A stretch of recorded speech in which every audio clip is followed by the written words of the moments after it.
Alright guys, it's your boy Illinois Valley, and we're back with another build video.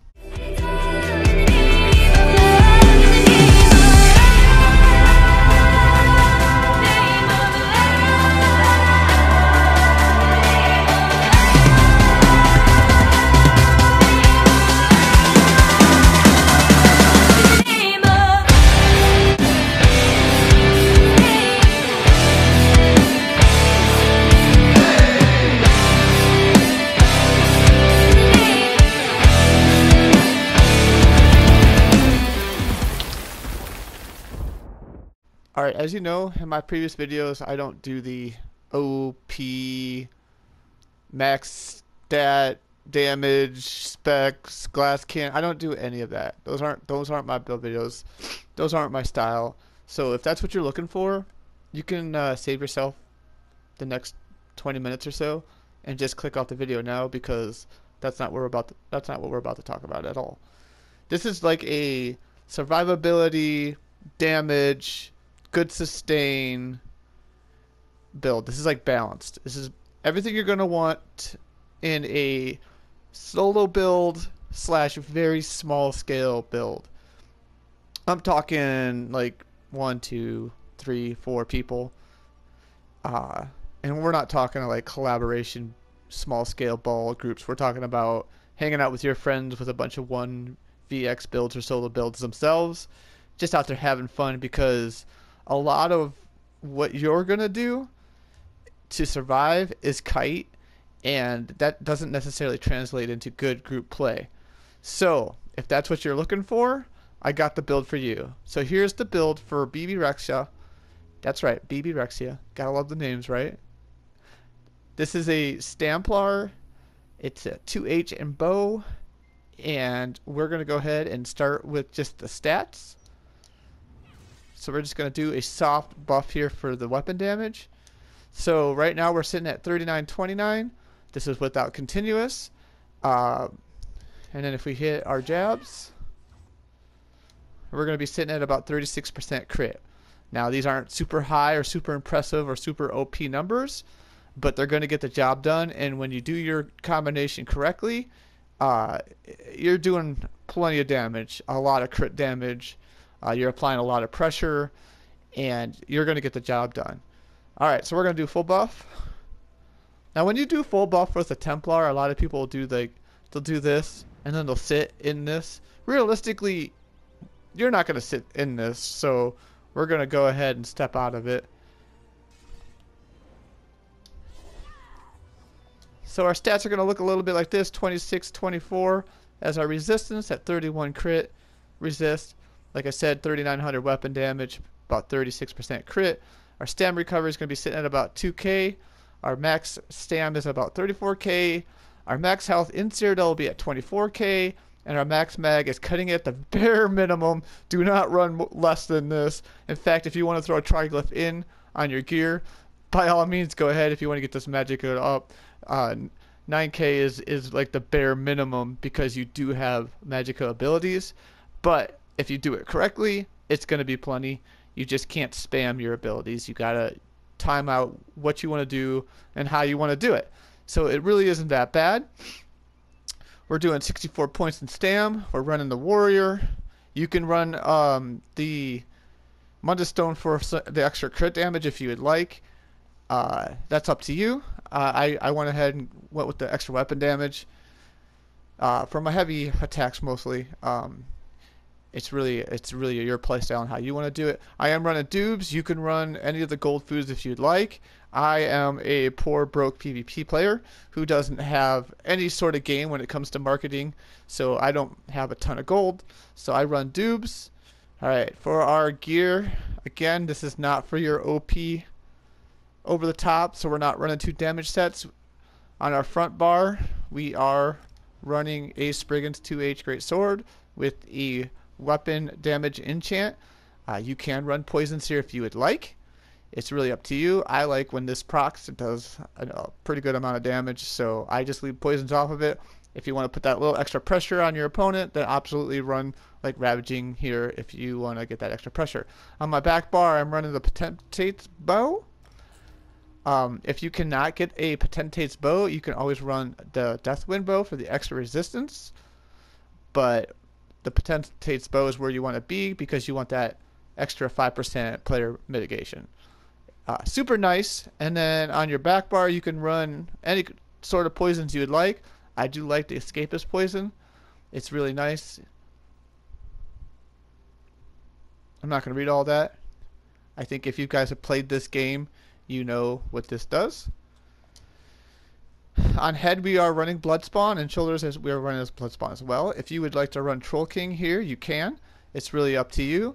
I like Bloodspawn. I like that extra resistance, but I like that stam recovery. That stam recovery is huge because sustain on a Templar is difficult. I'm not going to lie. And then, of course, we're running, because it's me, Bone Pirate on our body. All in pen. On head, we're running max health, chest max health, and then shoulders max health. And then the rest we are running max stam. On our neck, we are running stam recovery with max stam. And then we are running infused rings with our weapon damage. Alright guys, for pots, we are running the immobile pots, which are really nice. Grants you fortitude, and it's snare removal, blah blah blah. Again, if you play the game, you know what these do. And then I'm also a huge fan of the Crown Tri-Stat pots. I've seen more people in build videos using these now, which is good because they're accessible. We all have them. We get millions of them in our dailies. And they're actually just really nice, like, sustain pots. Like, you can, you know, pop this with your medicinal use in your alchemy skill tree, and suddenly your stats look really nice again. So I would trust these over, like, let's say Temp Guard, you know, because, you know, it's supposed to go back 4 seconds when your sustain was decent and you weren't taking a ton of pressure, and it doesn't always do that. But this is more reliable. Like, you could pop one of these and your sustain's looking pretty good again. And I have oftentimes find them by spamming this button to pop a pot. I've had a few subscribers say that I don't pop them enough. I don't know if it's just the footage I'm posting on my videos or what, or like sometimes I get really comfortable in the fight and I don't feel like I need to pop them and I kind of hold off. But I do find myself spamming this a lot. These are really nice for sustain because, again, that Templar sustain, it can be kind of tricky at times. So these are really nice to have. All right, we're going to go into our skills now. And we're going to talk about this pretty extensively because I feel like with the Templar, your playstyle is going to be more yours. So there's a lot of flex spots in here, and we're going to talk about that. So first skill is not a flex spot. Biting jabs is going to be your main pressure. This is like the main ability. You're spammable, and you will spam this in between things. I highly recommend that when you are into a jab that you start charging your full heavy and then go maybe back into a jab. That's going to help with your sustain a lot, because if you sit here and spam this, your sustain isn't going to be great, you know? So, like, and of course, I'm just jabbing, so obviously my sustain looks like it was doing just fine. But trust me, when you're outnumbered, that sustain is going to go pretty quick. So first skill is biting jabs. Second skill is toppling charge. Originally I ran crit rush, which is nice. It's a guaranteed crit, and with our crit being somewhere like we're pushing about 40k, they did hit for about 6 to 7 to 8k depending.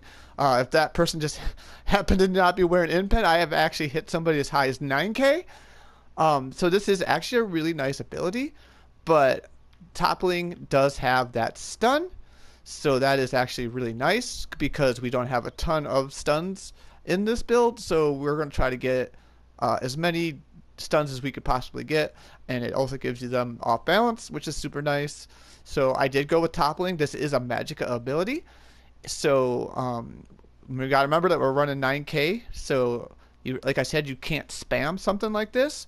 You have to be just very careful on how you do this. Pick and choose, mainly use it as a gap closer and nothing else. Don't try to spam this. Like, I actually used crit rush more because it was a stam ability, but toppling charge does give us so much more, so it is definitely worth it. I run Camouflage Hunter. This is for the crit, the extra crit. Yeah, it's really nice. It does it does bring people out of stealth sometimes, but not all the time. Don't rely on that. It nice in theory, but not necessarily that great. But you do gain that Major Savage, which increases your weapon and critical rating, and you also gain Minor Berserk, which gives you that critical damage for enemies on the flank, which you are going to flank quite a bit. So that increases your damage down by 8%. It's really nice. It's not something you're actually going to use per se as an ability all the time, but it is nice to have on your bar. Just having it slotted, you get a little bit of extra. So, but this can be a flex if you, or we could just keep doing this. You can run Evil Turn here if you would like. It's really up to you. Evil Turn is quite the expensive ability as well, so it's at almost like 4k stam there, and obviously this would be a stun because it fears your opponents. It does give you a little stam recovery. It is a nice ability. I do run it. You'll see oftentimes I will like switch these, like that's why I call it a flex spot, because sometimes I will, like if I'm running into like small groups, not big groups but smaller groups, but they're like heavily, like let's just say they're thirsting like crazy and they're balling up and I just can't get any separation, I will switch to Evil Turn. That way I can fear one or two, maybe get them to separate a little bit, and then I'll be able to single them out. So it does have its advantages. We are running Rally because we on the other bar do run Shuffle, so I like Rally for that heal. Templar has tons of heals. This is not necessary. If you want to run Momentum, you can. It's really up to you. That's your choice. This is not a flex though. This is one of the main reasons we are running two-hand. In fact, if honestly, if you want to run Executioner here too, you could. I guess we could talk about that. You could run Executioner here. I found that when I was running it, that I mean, this was my execute, Power of the Light. But Executioner, if you don't want to do the whole Power of the Light thing and you want to run Executioner, make it more of a two-hand build, you could do that. That's really up to you. With that said, we do run Power of the Light. This is super sweet. Always pop this first. Then like get on your back bar, put that Poison Eject in them, get your healing down, and then go into your rotation. Alright, so also a flex spot here is Onslaught. Is just disgusting. Absolutely disgusting.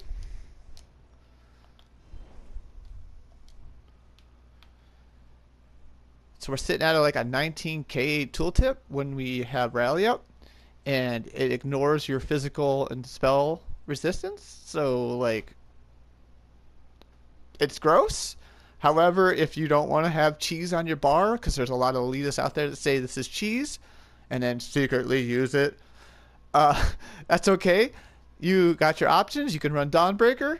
I do run this from time to time as well. Dawnbreaker gives you a little extra weapon damage with those passives.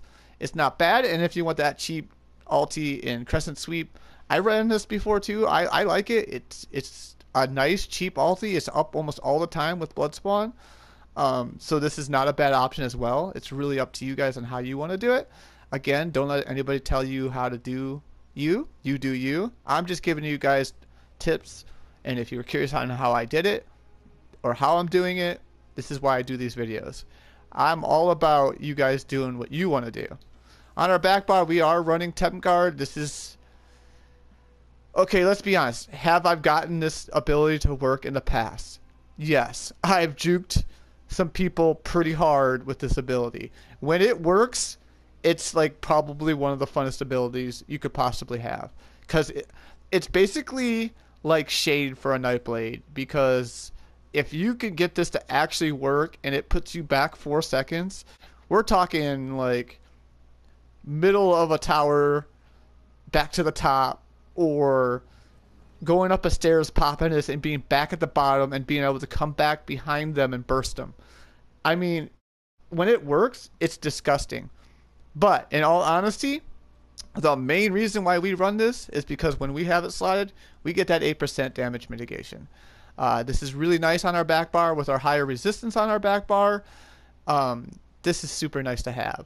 Obviously, we're going to run Restoring Focus. We're going to run Extended Ritual. These are all standards. We are running Shuffle. This is expensive. We only run this when we need it. This is not a spammable. This is not something we're going to keep up all the time. We have a cleanse. Let the cleanse do its work. Let Shuffle do its work. You can't spam either one of these because this is also a very expensive. So let's put this in perspective. One Extended Ritual plus one Toppling, that is pretty much all our magicka. So that's why I say you can't spam pretty much anything on this bar. Vigor, just obviously your stamp character. If you want to heal, we Vigor.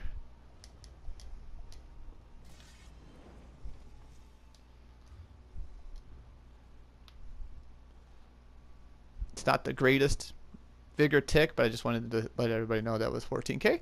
And then Poison Inject. This is flex too. You don't have to run this. In fact, you don't have to run Shuffle if you feel like Extended's enough, or you're running Forward Momentum. You could always run Evil Turn on the back bar here, or Camouflage Hunter on the back bar here. I don't know why you'd run Camo on the back, to be honest, but I'm just saying you can. It's really up to you.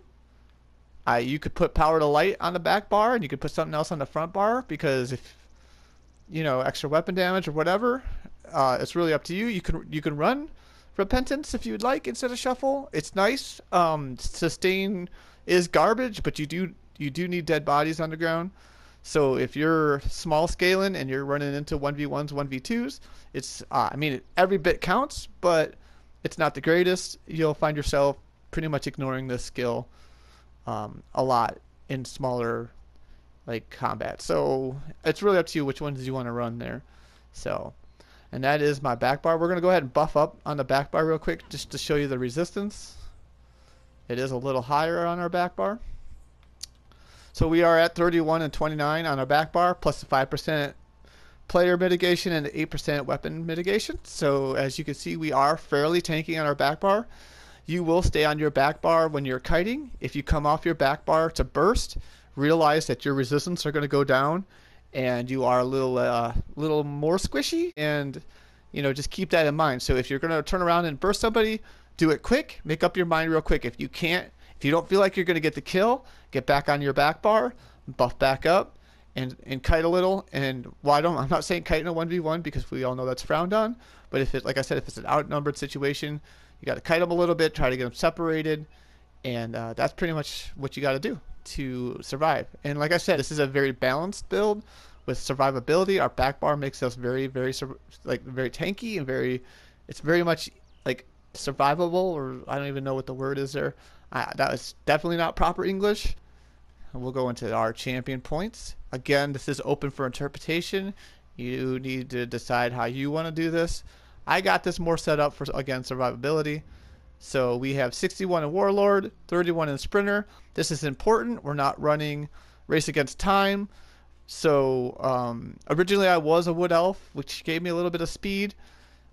So we are going to be sprinting quite a bit. So you want to make sure we can reduce that cost as much as we can. 37 in Tenacity. Again, you want to make sure you're getting your heavies in. 75 in Mooncalf. And then 66 in Tumbling. This is so important. You're going to be dodge rolling more than you can imagine when you find yourself in an outnumbered fight. Dodge rolling sometimes is the only way to get out of shit, basically. So obviously you want to reduce that cost as much as possible. If I had it my way and I wasn't trying to do it like some balanced build that I'm trying to do right now, I'd probably have this at 100, just to say, you know what, I want to roll dodge, and I don't want to pay the price for it. But for right now, we're at 66. We have 11 in Blessed. This is a little extra points we had left over, so we put it in for a little bit of extra healing power. Extended Ritual will hit a little harder. We have 21 in Physical Weapon, 81 in Master of Arms, 23 in Shattering Blows, 43 in Mighty, 35 Piercing, 56 in Precise Strikes. In this tree, 66 Ironclad, 77 Spell Shield. We have 58 in Resistant, 20 in Medium Armor Focus. We have 43 in Hardy. We have 43 in Elemental Defender if you want to take out the 20 in the Medium Armor Focus and the little bit that I had in Spell to put into thick skin, you can. It's not super necessary this patch. Dots aren't necessarily a huge problem, so you can like go get away with without thick skin. But if you want that little extra cushion, by all means, go for it. And then 23 in quick recovery, and that's it for the CP. Super simple, very basic. Yeah. All right. Well, I feel like I'm missing something, and I know I am. We're going to go ahead and go over passives. In the Spear, we want all the passives. In Dawn's Wrath, we want Prism and Restoring Spirit. The other ones don't really pertain to us. In Restoring Light, I have all the passives because every little bit helps when it comes to healing. Two-handed, we want all our passives. In Bow, we want all of them but long shots. If you want to put some in there for long shots, by all means, go ahead. I don't really see the point of it. In Medium, we want them all. In Heavy, we want the first 3. In Fighter's Guild, we want 3 in Slayer. You should put 3 in Banish the Wicked as well. I have 2 skill points left, and I am done Sky Shard hunting, and I can show you exactly where those 2 are going as we move down. And the Psijic Order, you want 2 in that Concentrated Barrier. That is actually a super nice little trick, and it's a 5,000 damage shield, so super nice. I use it all the time. You watch it, if you watch my videos, you know I use it. So I mean, that goes without saying. In Undaunted, you do want your Undaunted. This character is super new. Like, I don't know how much you follow my channel. If you do follow my channel, you know I've been running this for about 3 weeks now. I've been running it on duct tape and glue, and I've been making it work. But yes, you do want your Undaunted. Get in there, get your sweat on, get your Undaunted up. You want those passives. And then you do want your Continuous and your Combat Frenzy. That would be where one of my skill points is going, is Combat Frenzy. As you can see, it's not quite level 10 yet. We're about halfway there before we pop that. And then in Support, my other remaining skill point will go into Battle Resurrection. Combat Medic is not that important, but if you have that extra skill point, go ahead and throw it in there. All of your Nord passives, did we talk about that? I don't think we did. We are running a Nord. And why do we run a Nord? We are running a Nord because we get that max health, we get that max stam, and we get that extra resistance. And this is why I switched from Wood Elf to Nord. I found myself as a Wood Elf. I was super fast and it was super fun to play, and it was high speed and everything was great. My sustain was amazing, like absolutely amazing sustain. And then I realized that I'd go to my back bar and I would think that I was pretty tanky because that's what I'm used to, and then I wasn't. And let me tell you, I laid down and I took a nap pretty much all the time because I was so used to being a Nord and so used to that extra tankiness that I just couldn't handle it. I switched to a Nord. I've been happy ever since. Like I said, I love that Wood Elf. There's no wrong answer there. You could do a Wood Elf. You could do a Khajiit. You could do a Red Guard. You could do an Orc. You could do Dark Elf. There's no wrong answer when it comes to Templar. Just understand that your sustain may be even worse if you go with anything other than possibly a Wood Elf or the Nord, because you got those extra sustain. So just keep that in mind. And then also you want 3 points in that medicinal use. That's very important. So that pretty much covers it for everything. I did go back and cover the fact that I am running a Nord. There's my stats completely unbuffed. That is my build. I'm pretty sure I covered everything. Maybe the fact that I am running 5 pieces medium, 2 pieces heavy, 2 heavy on my head and shoulders with my blood spawn. Everything else is medium because we want those medium passives. That's where our damage comes from. And that's why we're in medium armor, because we want that extra damage. Otherwise, we could just run Fury and we can get over it. Another option for sets is you can run Griffin. It's nice. It is basically it's running 2 damage sets though, and frankly, the sustain for me just wasn't worth having that minor expedition. That minor expedition is so nice, especially when I was a Wood Elf. It was just like unbelievable. But honestly, like, you could run this, and your sustain is you're gonna drop down to about, I want to say 31 max stam, and I think you drop down to like, I want to say 1800 recovery, and that's buffed, not unbuffed, because I am sitting at 18 unbuffed. And it's rough, but it's doable. You just gotta play smart. You could also be a vampire. I chose to not be a vampire because mag DKs and mag sorks were absolutely driving me crazy. They were just lighting me up like crazy. When I was testing, I was actually testing this build on my son's account because he wanted the Templar. He was the one that got me testing on his account's what got me into the whole Templar thing. I was perfectly happy on my Warden, and then I played the Templar and I saw the challenge, and I'm like, you know what, challenge accepted, and I am having fun.